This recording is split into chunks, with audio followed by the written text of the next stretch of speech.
रहस्य, जो चाहे सो पाए। मतलब कि आपने सांसों को मेंटेन करके, आपने सांसों को ठीक करके कैसे हम अपनी हेल्थ, वेल्थ, करियर, रिलेशनशिप, इन सब चीज़ों को बेटर कर सकते हैं, ये बुक हमें वो सिखाती है। तो आज इसी बुक से मैं कुछ चीज़ें, कुछ पॉइंट्स, आपके सारी तो बुक नहीं पढ़ सकते एक बार में, लेकिन कुछ पॉइंट्स जो मुझे बहुत अच्छे लगे थे, तो मैं सेशन के रूप में इसलिए लेके आई हूँ क्योंकि हर इंसान तक ये बातें पहुँचनी चाहिए, क्योंकि साँस हमारे जीवन का आधार है। और साँस हमें कैसे लेनी चाहिए अगर हमें यही नहीं आता, तो फिर कई बार हम में से बहुत सारे लोग, जैसे हम लोग बीमार पड़ते ही हैं या गलत तरीके से साँस लेते हैं, तो गलत होता है। तो सबको मालूम होना चाहिए, कितना कर पाते हैं ये अलग की बात है, लेकिन नॉलेज होना चाहिए हमें अपना कि किस तरीके से हमको साँस लेनी चाहिए। तो इसमें से ही कुछ पॉइंट्स हैं जो आज मैं आपके साथ में शेयर करूँगी बुक की कुछ चीज़ें। तो सबसे पहले तो हम लोग इसमें जो इसका चैप्टर है, शुरुआत में वो चैप्टर सबसे पहला है कि साँस के गूढ़ रहस्य, ठीक है? तो उसमें बताया गया है कि हमारे जीवन में सबसे इम्पोर्टेंट या महत्वपूर्ण क्या है? पैसा, शोहरत, परिवार। क्या है हमारे जीवन में सबसे इम्पोर्टेंट? बोला गया है कि यह सब तो इम्पोर्टेंट है, महत्वपूर्ण है, लेकिन इससे, इन सब से एक बहुत ज़्यादा एक चीज़ महत्वपूर्ण है, वो है हमारी साँसें। बाकी की सब चीज़ रहे, साँस ही नहीं रहेगी तो क्या है? कुछ भी नहीं है ना जीवन में। साँस लेके आए थे, साँस छोड़ के चले जाएँगे, है ना? तो साँस ही सब कुछ है। हम सब दुनिया में जब ज़िंदगी में जब यहाँ पर रहते हैं दुनिया में, तो हमें लगता है कि हमारे लिए बहुत सारी चीज़ें इम्पोर्टेंट है, ये भी पालें, वो भी पालें, ये कर लें, वो कर लें। लेकिन जो सबसे महत्वपूर्ण चीज़ है जिनके ज़रिए हम लोग अपनी ज़िंदगी बदल सकते हैं, उसको हम लोग भूल जाते हैं, अपने भाग-दौड़ भरी ज़िंदगी में। तो साँस बहुत महत्वपूर्ण है। सोच कर देखिए कि अगर हम 30 सेकंड भी साँस ना लें तो क्या होगा? जैसे कि हम लोग जब कहते हैं ब्रीथिंग होल्ड करिए, तो होल्ड करने में दिक्कत होती है ना? कुछ लोगों को शुरुआत में 10 सेकंड भी ब्रीथ को रोकने में दिक्कत होती है। तो सोचिए कितनी ज़रूरी है साँस हमारे लिए। लेकिन विडंबना ये है कि हमारे जीवन में जो सबसे महत्वपूर्ण है, उसकी ही जानकारी हमको सबसे कम है ना? तो है ना, मतलब कि इसमें ही लिखा है कि है ना विचित्र बात? तो आप सोच सकते हैं कि आखिर साँस में ऐसा क्या होता है जिसके बारे में जाना जाए? क्योंकि लोगों को लगता है कि भई साँस तो हमें गिफ्ट मिला है नेचुरल, अपने आप चल रहा है, साँस ले रहे हैं, छोड़ रहे हैं, ले रहे हैं, छोड़ रहे हैं। तो ऐसा क्या है कि हम इसको जानें? क्यों हम इसको जानें? है ना? जबकि वास्तविकता ये कि साँस हमारे जीवन में होने वाली छोटी से छोटी जो क्रिया होती है, उसका हमारी साँस से सीधा संबंध होता है। हमारी साँसों में ही छुपा हुआ होता है, वो सब जो हमको प्रभावित कर रहा होता है, हमारी ज़िंदगी के अच्छे-बुरे पर असर डाल रहा होता है। यही है साँस का विज्ञान। आजकल इसके बारे में बहुत बात हो रही है। आप सबने, जो लोग यूट्यूब वगैरह में इसको देखते हैं, स्वर विज्ञान की बात आप सब लोग सुनते हैं, नाड़ियों की बात सुनते हैं कि हमारे शरीर में 72,000 नाड़ियाँ होती हैं, उसमें से कुछ मेन नाड़ियाँ होती हैं, जिनमें हमारी प्राण वायु, जिनको जैसे हम लोग जो साँस लेते हैं, जो हमारा जीवन है, उसी में बह रहा होता है ना? तो उसको किस तरीके से हम जानें और समझें, जब हम जान के समझते हैं, तो हम अपनी पूरी हेल्थ को बिना किसी दवाइयों के, बिना भी किसी चीज़ के ठीक कर सकते हैं। जैसे आप, हम सब ने देखा ही है कि जो योगी, ऋषि-मुनि तपस्या करते थे, है ना? कहाँ आप सोचो, पहाड़-वहाड़ पे और ठंड गरम के ऐसे मौसम में वो लोग बिना किसी कपड़ों के या बिना खाने के तपस्या, सालों तपस्या करते थे। तो वो कैसे करते थे? उनको क्या खाने और पीने के बिना आप देखें तो 2 दिन भी इंसान बैठा नहीं रह सकता। वो कैसे करते थे? तो वो साँसों के रहस्य को जानते थे। उनको मालूम था कि कब किस तरीके से साँसें लेनी है, तो जब हम साँस प्रॉपर तरीके से लेना सीखते हैं, तो बॉडी को खाने और पीने की भी शायद उतनी आवश्यकता नहीं रही होगी, तभी वो लोग इतने वर्ष तक इतनी-इतनी तपस्या कर पाते थे, है ना? तो इसमें और आगे बढ़ते हैं कि आखिर हम साँस के बारे में कुछ क्यों नहीं जानते? क्योंकि यही एक काम है जिसको करने के लिए हमें सोचना नहीं पड़ता। हम दिमाग का इस्तेमाल किए बिना ही साँस ले लेते हैं, है ना? ईश्वर ने साँस चलाने की ज़िम्मेदारी हमको नहीं दी। अगर साँस लेने का भी काम हमको करना होता, तो हम क्या करते कि अपनी बिज़ी लाइफ़स्टाइल में शायद ये भी कहते पाए जाते कि यार मैं तो काम में इतना बिज़ी था कि साँस ही लेना भूल गया।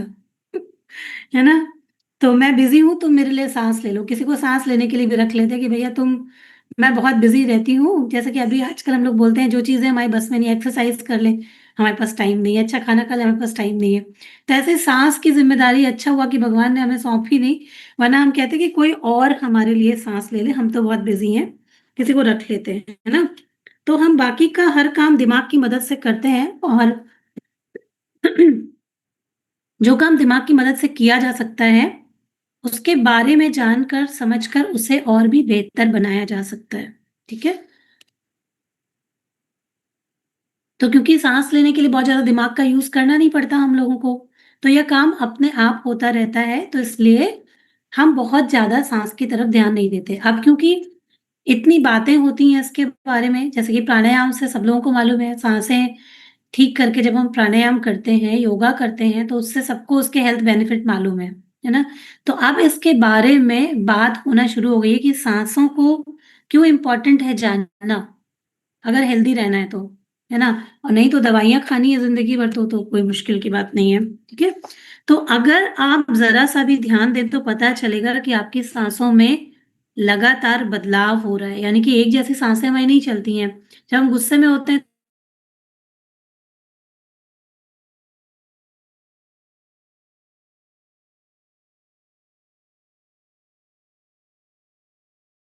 कहीं न कहीं लोग समझ नहीं पाते थे, इसके कारण ये विज्ञान एक तरीके से खत्म या लुप्त सा हो गया था। इसलिए ये जो टेक्नीक है साँस की या ये जो विज्ञान है इससे बहुत सारे लोग अछूते रह गए, उनको पता ही नहीं है ना? या फिर आधा-अधूरा ज्ञान उनको पता चला। तो इसके बावजूद भी ये जो ज्ञान है, ये जो विज्ञान है, इसकी धरोहर आज भी बची है और कुछ लोग इसके ऊपर लगातार वर्क कर रहे हैं इसको लोगों को बताने के लिए, ठीक है? तो अगर हम इस दौर में क्योंकि सब लाइफ जो है बहुत हम लोगों की बिज़ी हो चुकी है। अ, अगर देखें तो एनवायरनमेंट में भी उतनी प्रकृति में भी मतलब हम साँस भी ले रहे हैं तो वो भी शुद्ध नहीं है। तो इस वक़्त पे तो फ़िलहाल इस साइंस को जानना बहुत ज़रूरी है ताकि हम लोग अपनी ब्रीदिंग को सही तरीके से करके अपनी हेल्थ को ठीक रख सकें, ठीक है? तो आज के दौर के हिसाब से भी हम जान लें तो ये किसी अनमोल खजाने से कम नहीं है, ठीक है? हमारे जीवन में चाहे हेल्थ हो बिज़नेस हो, रिश्ते हों, चाहे मान-सम्मान हो, अपमान हो, कुछ भी हो, प्रेम संबंध हो, लड़ाई-झगड़ा हो, इन सबका सीधा संबंध हमारी और सामने वाले की साँसों से जुड़ा हुआ होता है और हमको इसकी ज़रा भी खबर नहीं होती है, ठीक है? तो अगर आपको पता चल जाए कि आप अपने जीवन में घटने वाला बहुत कुछ बदल सकते हैं या आपके जीवन में जो कुछ भी घट चुका है, जो घट रहा है, भविष्य में जो घटेगा, वो सब हमारी साँसों से संचालित होता है तो क्या हम लोग अपनी साँसों को ठीक नहीं करना चाहेंगे? थोड़ा ध्यान नहीं देंगे? है ना? और इसमें ही ये बताया गया है कि ये सब न्यूटन के सिद्धांत जितना ही साइंटिफिक है। हम जो कुछ भी करते हैं उस कार्य की गुणवत्ता और परिणाम इस बात पर निर्भर करते हैं कि उस कार्य को करते समय हमारी साँस कितनी अनुकूल थी। है ना? उदाहरण के लिए आपकी साँस की गति बहुत धीमी करके किसी पर क्रोध करके देखिए मतलब कि जब हमें गुस्सा आता है तो हमारी साँस एकदम तेज़ हो जाती है।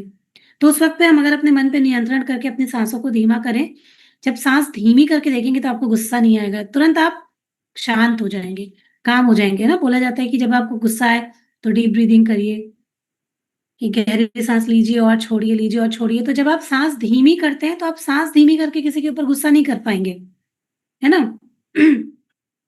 क्रोध के लिए यानी कि गुस्से के लिए सांस की गति का तेज होना आवश्यक है, ठीक है?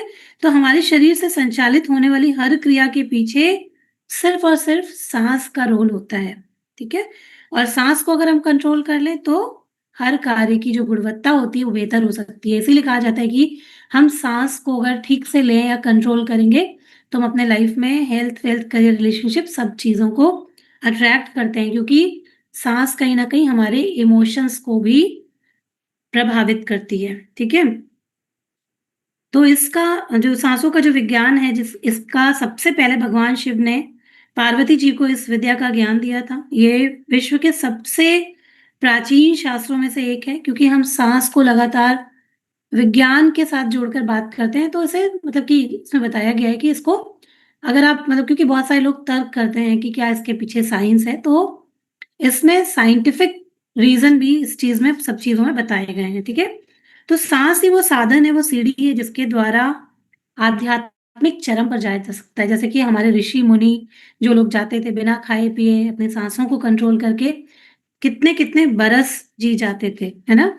तो निश्चित तौर पर साँसों के सही प्रयोग से हम अपने जीवन के हर एक क्षेत्र को पहले से, अभी से और बेहतर बना सकते हैं, जिसमें आप स्वयं अनुभव करके जान लेंगे।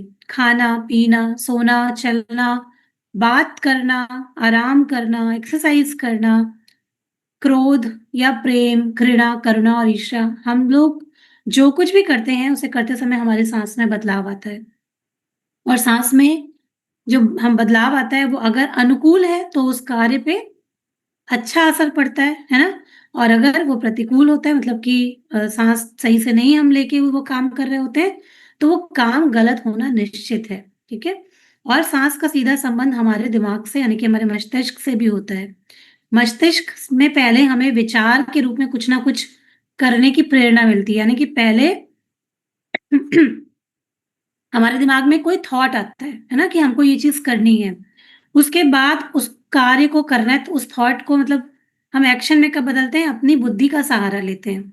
तो बुद्धि का संचालन भी साँस से हो रहा होता है ना? बुद्धि कहती है इसे करो या ना करो, उसका संचालन भी हमारी साँस से होता है और ये सब कुछ इतना सूक्ष्म हो रहा होता है कि हम लोगों को उसके बारे में पता नहीं चलता है ना? तो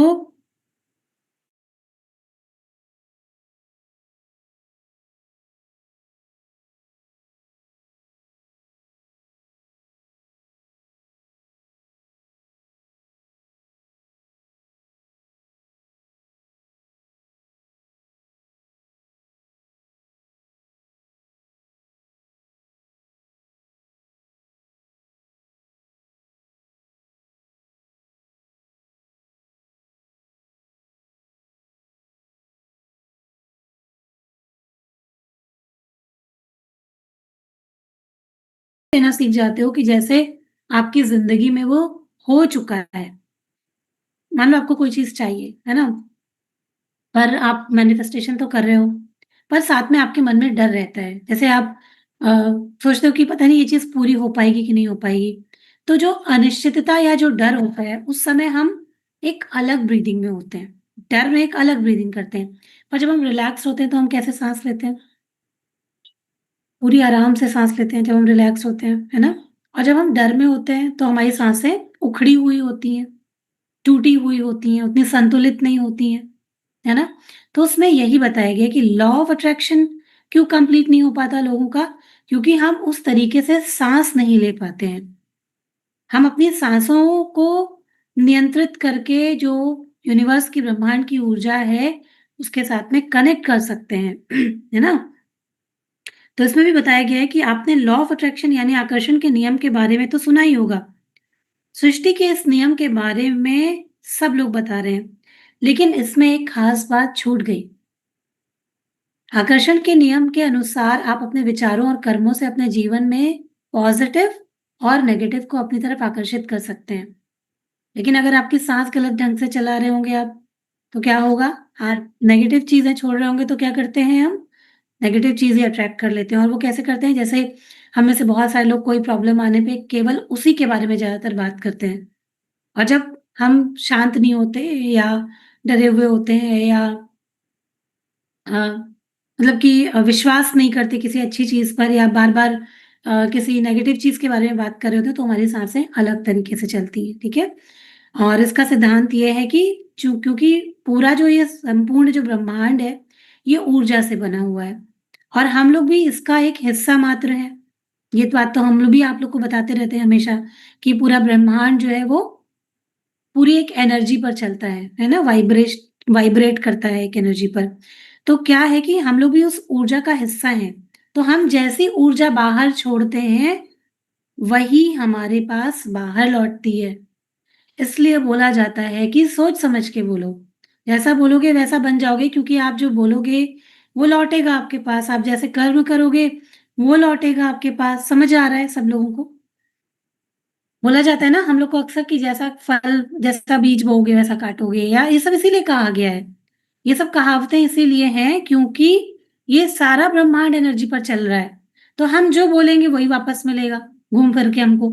हम जो बोएँगे वही हम काटेंगे। ये सब कुछ इसीलिए बोला गया है। तो जैसी ऊर्जा हम बाहर छोड़ेंगे, वही हमारे पास बाहर लौटेगी। हम अपने भाव और अपने विचार और अपने शब्दों से ऊर्जा को छोड़ते हैं, ठीक है?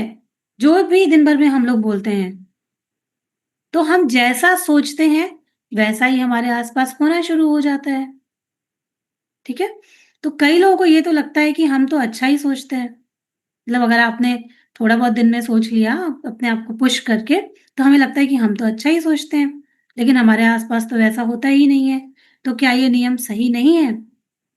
लॉ ऑफ अट्रैक्शन तो बिल्कुल वैसे ही काम करता है जैसा बताया गया है। हमारे आस-पास वही घटित होता है जैसे हमारे विचार होते हैं। जैसे आप में से बहुत सारे लोगों ने कभी सोचा होगा कि हमें अपनी हेल्थ पर काम करना है। अब कुछ दिमाग में ख़्याल आया होगा कि यार अब बहुत हो गया, अब कुछ काम करना है हेल्थ पर। तो क्या होता है हमको रास्ते दिखने लग जाते हैं। आपके सामने कुछ ऐसी चीज़ें आएँगी, कुछ ऐसा रास्ता आएगा जैसे मेरे साथ बहुत अक्सर होता है कि मुझे किसी चीज़ की ज़रूरत होती है, मैं सोचती हूँ और मुझे सामने से वो चीज़ें दिखाई पड़ने लगती हैं। उसका सॉल्यूशन आने लगता है, कोई लोग ऐसे मिल जाते हैं, जो कि मुझे उस तक पहुँचाना शुरू कर देते हैं। एक बार नहीं, बहुत बार ये चीज़ हुई है। तो उसके लिए आपको ये समझना बहुत ज़रूरी है कि लॉ ऑफ अट्रैक्शन तो बिल्कुल वैसे ही काम करता है। जैसा बताया गया है, हमारे आस-पास वही घटित होता है, लेकिन हमको गड़बड़ कहाँ होती है कि ये हम दिन भर में जैसे कि आपने लिखा कभी, तो लिखते वक़्त तो आपने सोच लिया या पुश करके अपने आप को सोच लिया, लेकिन ये एक तरीके से आर्टिफ़िशियल हुआ। ये रियल नहीं हुआ। जब हम वैसे रिदम में आ जाते हैं, मतलब कि जब हम अपनी आपको मतलब वैसी साँसें लेना सिखा देते हैं कि हम रिलैक्स्ड हैं। जैसे मैंने अभी आपको कहा कि विश्वास करना। कोई इच्छा हुई आपने छोड़ दी ब्रह्मांड पे और उसको उस तरीके से लेना कि अब ये तो पूरा ही हो गया। है ना? अब आप जब सोच रहे हैं कि ये पूरा ही हो गया तो फिर आप तो एकदम निश्चिंत हैं, संतुष्ट हैं और फिर आपकी ब्रीथिंग भी वैसी ही होनी चाहिए जैसे कि निश्चिंत और संतुष्ट इंसान की होती है। तो फिर क्या होगा? आपने अपनी वाइब्रेशन को मैच करा लिया यूनिवर्स के साथ में और फिर आपकी वो इच्छा झटाझट पूरी हो सकती है, ठीक है? तो लॉ ऑफ अट्रैक्शन का संबंध हमारे सोचने से है। जब हम साँस की गति को बदल कर मन की स्थिति को बदलते हैं, तो हमारी जो मैनिफेस्टेशन होती है, वो पूरी हो जाती है, ठीक है? तो सिर्फ़ कुछ घंटों में इस बेसिक चीज़ों को जान करके हम लोग अपना अनुभव कर सकते हैं। आप लोग जैसे इसकी जो प्रैक्टिस बताई जाएगी उसको अगर आप लोग करेंगे तो आपको ये समझ में आएगा कि हाँ, इसके करने मात्र से कितना चेंज हमारे जीवन में आता है। और ये भी बताया गया है अक्सर हम लोगों ने सुना है कि हम गिनती की साँसें लेकर के आते हैं, है ना? जितनी हमें साँस मिली है, उतनी ही बस चलेगी ज़िंदगी और उसके बाद जैसे ही हमारी साँसों का हिसाब-किताब खत्म, हमारी ज़िंदगी खत्म, ठीक है? तो कई बार जब हम लोग बहुत तेज़-तेज़ साँस ले रहे होते हैं या ज़्यादातर लोग गुस्से और इन सब चीज़ों में रहते हैं, बहुत तेज़ी से साँस लेते हैं तो हमको मालूम नहीं चलता, बहुत तेज़ी से अपनी साँसों को खर्च कर रहे होते हैं, ठीक है? तो एक स्वस्थ मनुष्य जो होता है वो प्रति मिनट में 13 साँसें लेकर 100 साल तक जीवित रह सकता है, एक एवरेज बात कही जा रही है, जब इतनी बीमारियाँ नहीं थी, इतने ये सब जो आजकल एनवायरनमेंट खराब हो चुका है वो नहीं था, एक एवरेज बात तब कही गई थी कि एक स्वस्थ मनुष्य प्रति मिनट 13 साँसें लेकर 100 साल तक जीवित रहता है, लेकिन उससे कहीं ज़्यादा लोग ले लेते हैं, है ना? ये लेकिन अगर डीप साँस हम लेते हैं, गहरी लंबी साँस क्यों बोला जाता है कि जब आप साँस लेते हैं तो गहरी साँस लीजिए। साँस लीजिए और छोड़िए। गहरी इसीलिए बोला जाता है कि जितनी धीरे साँस लेंगे उतना ही हमारा जीवन लंबा होता है, ठीक है? आयु इसके बारे में मतलब और जो हमारे जीव-जंतु होते हैं उनके ऊपर भी जो रिसर्च की गई है उसमें सबकी आयु दी गई है कि खरगोश की आयु जो दी गई है उसमें दी गई है कि खरगोश की आयु ज़्यादातर 8 साल लगभग होती है। खरगोश प्रति मिनट में 38 साँसें लेता है, ठीक है? इसी तरीके से बंदर की आयु मैक्सिमम 10 साल होती है और वो 1 मिनट में 32 साँसें लेता है। उसी तरीके से जो कुत्ता होता है डॉग, वो प्रति मिनट 28 साँस लेता है, 12 साल लगभग जीता है। और कछुआ बहुत धीमी साँस लेता है, वो प्रति मिनट में 6 सांसें लेता है और 600 वर्ष जीता है ना? तो इसमें ये भी बताया गया है कि अगर सांस हम गहरी और धीमी लेते हैं तो हमारी मतलब कि हम लंबा जीवन जी सकते हैं। एक बार एक शोध भी हुआ था, एक चीन में एक 165 साल के एक व्यक्ति से जब उनकी लंबी उम्र का राज़ पूछा गया था, तो उन्होंने बताया था कि वो नाभि तक पूरी साँस लेते हैं और पूरी साँस छोड़ते हैं। इसको उन्होंने प्रैक्टिस बनाई हुई थी। और एक और भी इंडिया में भी एक बाबा थे, देवराहा बाबा। वो भी अ, बताया जाता है कि ऐसे 150 के ऊपर लगभग साल उन्होंने वो जो है जिए हैं। तो वो भी उनसे भी जब राज़ पूछा गया था, उन्होंने भी यही बताया था, डीप ब्रीथिंग को ही राज़ बताया था, ठीक है? तो और इस इनके ऊपर पूरा शोध हुआ है, ये कोई ऐसी बात नहीं है कि बस अब किसी ने भी बुक लिख दी और बस हो गया। लेकिन इसके ऊपर पूरा शोध हुआ है और बहुत सारी जो हीलिंग होती है, जैसे कि आप लोग रेकी के बारे में जानते हैं, प्राणिक हीलिंग होती है, उसके बारे में जानते हैं। ये सब कुछ प्राण शक्ति से जिनमें लोगों को ठीक किया जाता है, ये सब कुछ साँसों को ही अपने ठीक करके किया जाता है। जैसे हम लोग जब जैसे मैंने रेकी सीखी है, अभी एडवांस लेवल मेरा चल रहा है, तो उसमें सबसे पहले हम लोगों को अपनी ब्रीदिंग को मैनेज करना सिखाया जाता है। पहले डीप ब्रीदिंग ही सिखाई जाती है। कैसे-कैसे उसमें साँसों की टेक्निक सिखाई जाती है और उसके बाद हमें हमारी जो हमारी खुद की अंदर की शक्ति होती है, उससे खुद को और लोगों को हील करना सिखाया जाता है। साँसों के ज़रिए ही हमको अट्यूनमेंट दिया जाता है, कि अब आप लोगों को हील कर सकते हैं।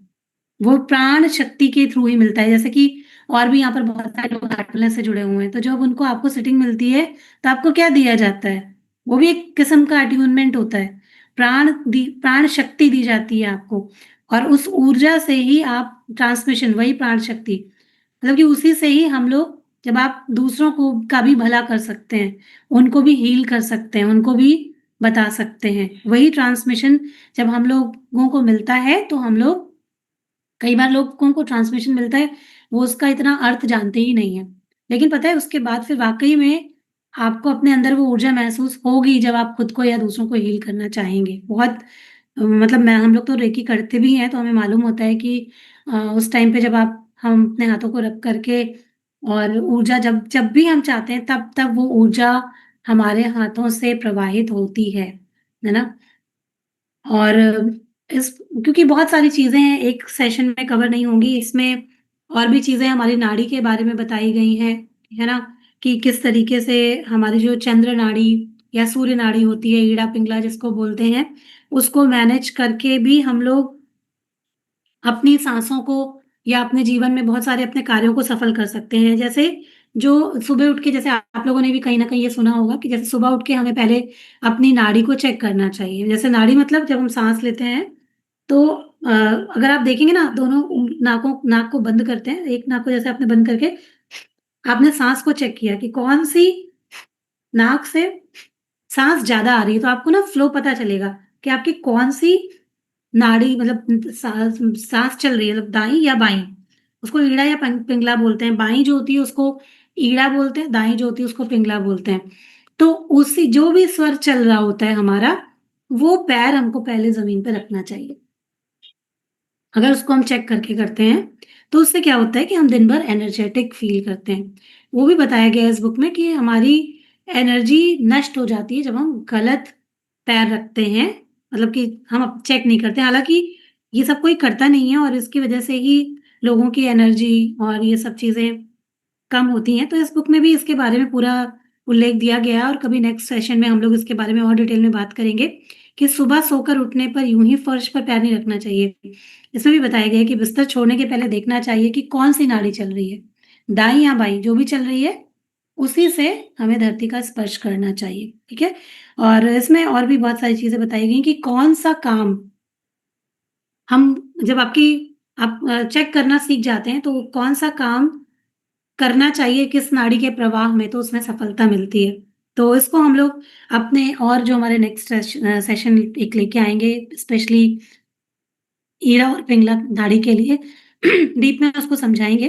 तो बाकी का हम लोग उसमें समझेंगे क्योंकि एक सेशन में पूरी तरीके से समझना पूरा पॉसिबल नहीं है। तो हमने आज जैसे हम लोग मैनिफेस्टेशन की बात करते हैं उसमें हम लोगों ने समझा कि इमोशन इमोशन हम लोगों के अंदर आता है किसी भी चीज़ को पाने का और जब हम उसके वाइब्रेशन में वाइब्रेट करने लग जाते हैं, उच्च ऊर्जा जो उसकी होती है, तब हम अट्रैक्ट कर लेते हैं। तो हम आज जानेंगे कि हम कैसे अपनी हेल्थ, वेल्थ और करियर को अट्रैक्ट कर सकते हैं, अपनी ऊर्जा को, अपनी साँसों को ठीक करके। इसके लिए मैं आपको कुछ टेक्निक्स हैं, जो आपको वो सिखाऊँगी, ठीक है?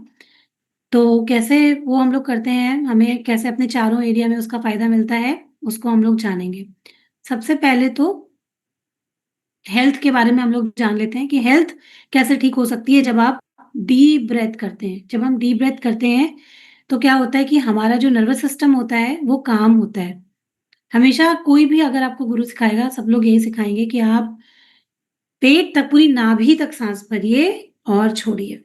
नाभि तक साँस भरिए और छोड़िए। जब इस तरीके से हम साँस लेते हैं, तो क्या होता है, से हमारा कॉर्टिसोल लेवल जो स्ट्रेस हार्मोन होता है, वो कम हो जाता है।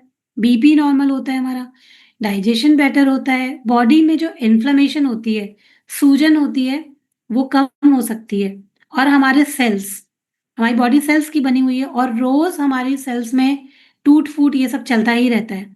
तो जब हम डीप ब्रीथिंग करते हैं, तो हमारी सेल्स रिपेयर होती हैं। ठीक है? तो ये हेल्थ बेनिफिट्स हो सकते हैं जब हम अपने साँसों पर ध्यान देते हैं, गहरी लंबी साँस हम लेना शुरू करते हैं। तो जब शरीर हीलिंग मोड में होता है तो ऑटोमैटिकली हम लोग गुड हेल्थ को अट्रैक्ट कर लेते हैं। ठीक है? तो इस तरीके से हम लोग अपनी साँसों को नियंत्रित करके अपनी अच्छी हेल्थ को पा सकते हैं। ठीक है? अब हेल्थ ब्रीथ के साथ में कैसे वेल्थ अट्रैक्ट करें? तो मनी भी क्या होता है, एक हाई वाइब्रेशन एनर्जी होती है। मनी हम लोगों ने इसके पहले भी मनी के चैप्टर में मैंने आपको बताया था कि मनी क्या है, पैसा एक हाई एनर्जी होता है। उसको अट्रैक्ट करने के लिए भी हमको हाई वाइब्रेशन में रहना पड़ता है। उसकी ऊर्जा में रहना पड़ता है, तब हम लोग उसको अट्रैक्ट कर पाते हैं अपनी लाइफ में बहुत अच्छे से। तो जब हम डीप ब्रीथिंग करते हैं, या जैसे कि हमने आपको अभी शुरुआत में सिखाया कि आप अपने साँसों को नियंत्रित करके जो अफ़र्मेशन इन्हेल या एक्सहेल करके बोलते हैं, उससे भी हम क्या करते हैं कि हमारा फ़ोकस बढ़ता है। सबसे पहले तो हमारा फ़ोकस बढ़ता है। मान लो कि आप अपने लाइफ़ में कुछ डिसीज़न लेना चाहते हैं मनी से रिलेटेड, तो जब आप डीप ब्रीथिंग करते हैं, तो आपकी डिसीज़न मेकिंग जो होती है, वो शार्प होती है। फ़ोकस बढ़ता है, क्रिएटिविटी अनलॉक होती है, कॉन्फिडेंस बढ़ता है और एक कॉन्फिडेंट माइंड ही ग्रोथ को, वेल्थ को अट्रैक्ट कर लेता है क्योंकि क्लैरिटी होती है।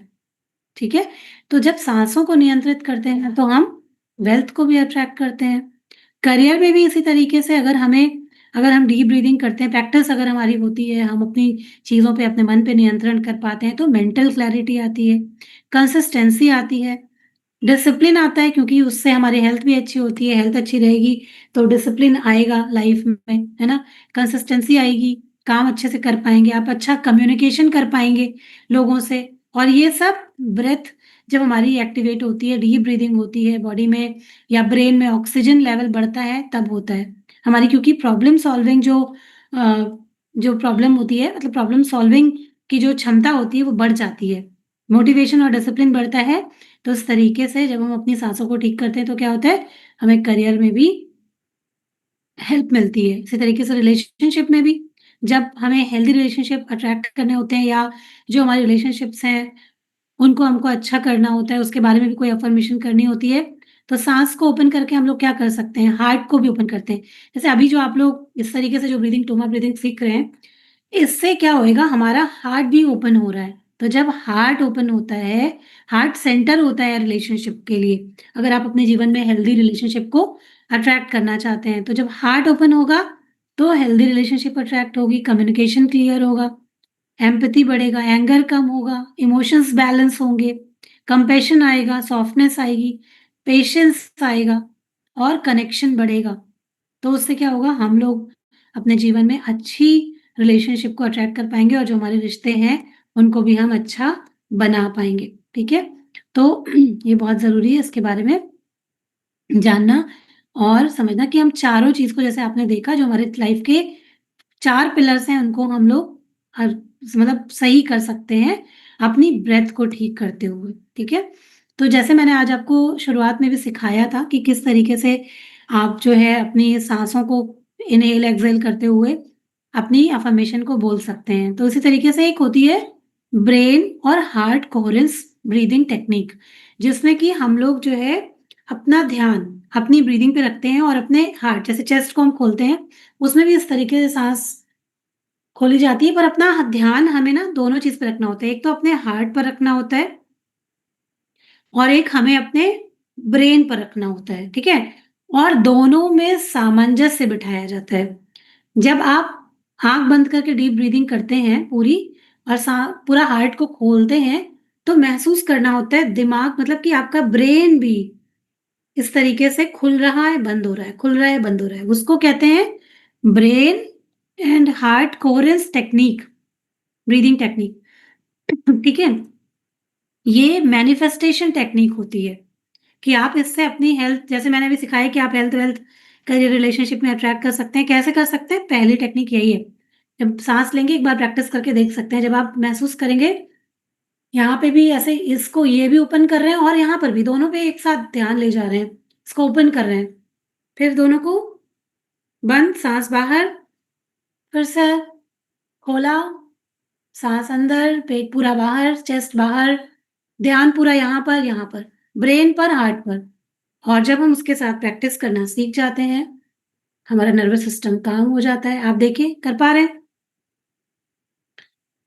हार्ट एंड ब्रेन इसके बारे में आप लोग पढ़ सकते हैं। यूट्यूब या इन सब जगहों में भी आप देखेंगे, आपको इसकी प्रैक्टिस मिलेगी और बहुत महँगे-महँगे इसके कोर्सेज़ होते हैं, प्रैक्टिस जो करवाई जाती है। आप लोगों को बताऊँ कि हम लोग जहाँ पे सीखते हैं, उसमें इसकी बाकायदा इसके ऊपर पूरा एक कोर्स है, इस टेक्निक के ऊपर, है ना? और उसमें ये सिखाया जाता है क्योंकि हम लोग छोटे-छोटे कोर्सेज़ करते रहते हैं, तो उसमें ये चीज़ें बाकायदा सिखाई जाती हैं और प्रैक्टिस कराई जाती हैं डेली, है ना? कुछ लोग जैसे मैनिफेस्टेशन सीखने आते हैं, तो उसमें ये प्रैक्टिस भी इंक्लूड की जाती है। तो इसको करके भी करना होता है। इसमें क्या करना है 5 सेकंड तक नाक से साँस अंदर भरनी होती है दोनों मतलब कि आपको साँस अंदर जब आपने भरी, दोनों तरफ अपना फ़ोकस लेके जाना होता है और फिर उसी तरीके से साँस छोड़ना और हमेशा साँस छोड़ते समय ग्रैटिट्यूड फ़ील करना होता है।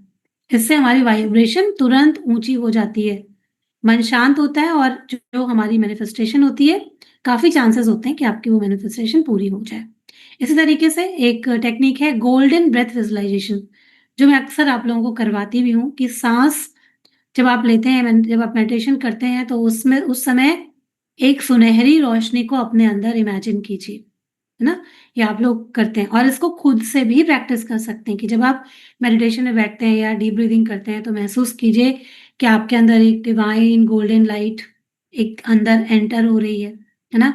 और उसको कैसे कैसे उसको साँसों के साथ में उसका तालमेल बिठाना है कि साँस अंदर लेते समय सुनहरी रोशनी को अपने ऊपर उतरते हुए इमेजिन करना है।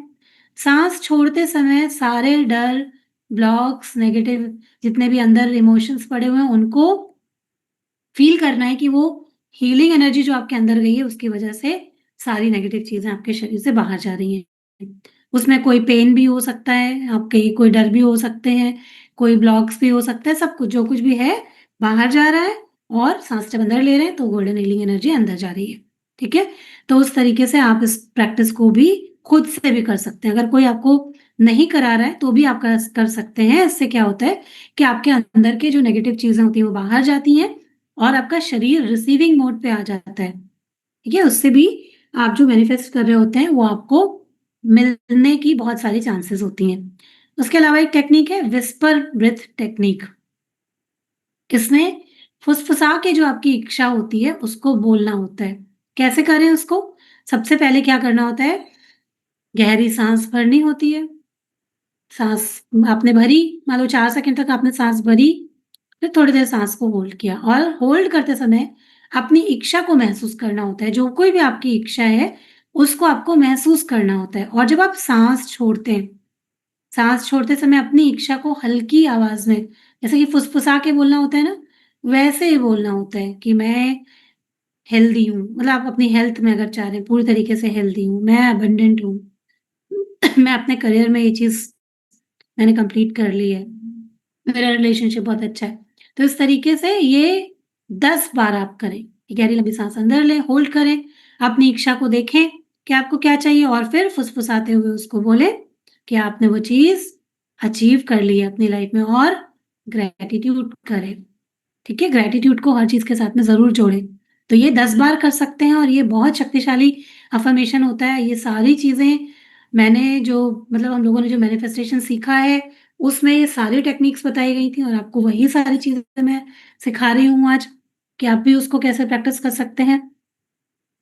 तो ये बहुत अच्छा है, इसको भी प्रैक्टिस करके देख सकते हैं। एक होता है रिलैक्सिंग ब्रेथ टेक्निक, जिसको कि हम किसी भी डर जैसे किसी सिचुएशन में हमको डर लग जाए या अभी कोई बहुत ज़्यादा चिंता हो रही है, तो उसको कैसे करना है, वो आपको मतलब कि अपने आप पे फ़ोकस रख के करना पड़ता है। सिंपल है, लेकिन ये हमारे शरीर को काम कर देता है। लेटिंग गो स्टेट में हमारा शरीर चला जाता है, जब हम इस प्रैक्टिस को करते हैं।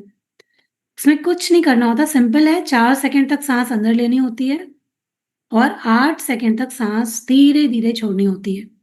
नाक से साँस अंदर और मुँह से साँस बाहर छोड़नी होती है, ठीक है? ये हमारी बॉडी को रिलैक्स करती है। अगर आपको कभी भी डर लगता है किसी भी सिचुएशन में या किसी भी कोई भी बहुत ज़्यादा चिंता हो रही है, तो ये हमारी चिंता को कम करता है। फिर होता है फायर ब्रेथ टेक्निक। ये ऊर्जा एक्टिवेशन के लिए होता है, तुरंत हमारा आत्मविश्वास बढ़ा देता है या हमें कॉन्फिडेंट बनाता है। इसको कैसे करते हैं? इसमें भी आपको रीढ़ की हड्डी सीधी रखनी होती है। सभी मैनिफेस्टेशन जभी भी आप करें, अपने जो स्पाइन है उसको आपको सीधा रखना होता है। इस बात का हमेशा ध्यान रखें कि अपनी स्पाइन को हमेशा सीधा रखें। इसमें नाक से तेज साँस बाहर छोड़नी होती है, 20 से 30 बार। मतलब कि जैसे हम लोग कपालभाति में करते हैं, तो हमें नाक से मतलब कि अपनी रीढ़ की हड्डी आपने सीधी रखी, फिर उसके बाद इस तरीके से अपनी साँसों को बाहर छोड़ा और फिर एक बार गहरी लंबी साँस अंदर भरी और साँस को थोड़ी देर के लिए रोक करके रखा। इससे क्या होगा? इससे भी आप कोई भी अपना मैनिफेस्टेशन करना चाहें, तो आप जब साँस को होल्ड करते हैं, तो अपनी उस इच्छा के बारे में सोच सकते हैं और अपना आराम से कर सकते हैं। इसको भी आप कम से कम 10 बार, 15 बार जितनी भी बार कर सकते हैं, बहुत अच्छे तरीके से उसको फ़ॉलो करिए, ठीक है? एक होता है जो बॉक्स ब्रीथिंग वगैरह तो हम लोग आपको सिखाते रहते हैं, बाकी अनुलोम-विलोम, कपालभाति, भस्त्रिका ये सब तो फ़ेमस टेक्निक्स हैं ही। लेकिन ये भी कुछ ऐसी मैनिफेस्टेशन स्पेशली जब हम अपनी लाइफ़ में कोई चीज़ अट्रैक्ट करना चाहते हैं, तब इसको हम कर सकते हैं। एक होती है 5 बार जो ब्रीथिंग करना और उससे कैसे हम लोग मैनिफेस्ट कर सकते हैं, उसमें फ़ोकस अपना ले जाके एक-एक साँस के साथ में अपने शरीर को कैसे स्टेप बाय स्टेप हमें मैनिफेस्ट करना है। जैसे कि पहली जब हम 5 काउंट तक साँस अंदर लेंगे, ठीक है? सबसे पहले क्या करना है? पहली साँस जब आपने ली, तो आपने अपना शरीर को पूरी तरीके से ढीला छोड़ा। उसके बाद फिर से साँस छोड़ दी, दूसरी साँस ली। दिमाग में क्लैरिटी लेके आएँगे कि आपको क्या चाहिए। ये आपकी जो भी मैनिफेस्टेशन है, दिमाग में क्लैरिटी लेके आई, दूसरी साँस भरी। तीसरी साँस भरी, हार्ट को ओपन किया, हार्ट ओपन करना और अपने आप को वर्दी मानना कि मैं इसके लायक हूँ, मेरा हार्ट पूरी तरीके से ओपन है, इसको रिसीव करने के लिए। चौथी साँस फिर से आपने भरी और उसके बाद आपने उसकी जो एक बोलते हैं ना तीव्र इच्छा, जैसे कि बोलते हैं एक फायर, एक अग्नि को अपने साँसों में महसूस करना, जलाना। उसके बाद फिर से आप रिलैक्स करेंगे और जब आप 5वीं साँस अंदर भरेंगे, तो अपनी उस इच्छा को यूनिवर्स को सौंप देना मतलब कि सरेंडर में आ जाना। और जब आप ऐसा करेंगे, तो आप जब सरेंडर की स्थिति में आते हैं, तो भी आप अपनी इच्छा को पूरा कर सकते हैं, ठीक है? तो आपने आज इतनी सारी ये टेक्नीक सीखी, इसमें से जो कोई भी आपको ईज़ी लगती है, वो आप लोग कर सकते हैं, है ना? साँस वाक़ई में वो चीज़ है जिसके ज़रिए हम लोग अपने वाइब्रेशंस, इमोशंस, इंटेंशंस, जो हमारे एक्शंस होते हैं, जो हमारी एनर्जी होती है, उसको जोड़ सकते हैं। और ये सबसे बड़ा मैग्नेट होती है, हमारी हेल्थ, वेल्थ, करियर, रिलेशनशिप के लिए। अगर इसको मास्टर कर लिया, तो हम लोग जीवन में हर एक चीज़ को मास्टर कर सकते हैं। और इतनी आसानी मतलब आसान है सीखना, ऐसा नहीं है, प्रैक्टिस से होता है। जैसे हम लोग कोई भी चीज़ लाइफ में सीखते हैं, तो आसान थोड़ी ना होता है। साइकिल चलानी सीखी थी, तो एक दिन में थोड़ी ना आ गई थी, है ना? उसके लिए भी प्रैक्टिस करनी पड़ी थी। तो उसी तरीके से जब आप इसको भी सीखना चाहते हैं, तो कुछ टाइम की प्रैक्टिस लगती है और उसके बाद फिर वैसे ही अपने आप चीज़ें होने लगती हैं। जैसे हमने एक बार प्रैक्टिस कर ली, गहरी लंबी साँस लेने की, कुछ दिनों की प्रैक्टिस से वैसे ही हमारी हैबिट भी हो जाएगी, ठीक है? तो सब लोगों को समझ में आ गया। आशा करती हूँ आप सब लोगों को आज का सेशन समझ में आया होगा और हम सब अपनी साँसों के ऊपर काम करेंगे, गहरी लंबी साँस भरेंगे और जो भी आपकी इच्छाएँ हैं हेल्थ को लेकर के, अपनी चीज़ों को लेकर के आप अपनी साँसों के साथ में उसको आप मैनिफेस्ट करना चाहते हैं, तो जभी भी आप थोड़ा-सा मेडिटेशन में बैठते हैं या दिन में एक आध बार जब आपको टाइम मिलता है, तब अपनी साँसों को गहरी लंबी साँस लेते हुए अपनी जो मैनिफेस्टेशन या आपकी जो इच्छा है, उसको बोलते जाइए और देखिए ज़रूर से आपकी जो भी इच्छाएँ हैं हेल्थ वेल्थ, करियर, रिलेशनशिप को लेके, आप उसको ज़रूर से पूरा कर पाएँगे। Thank you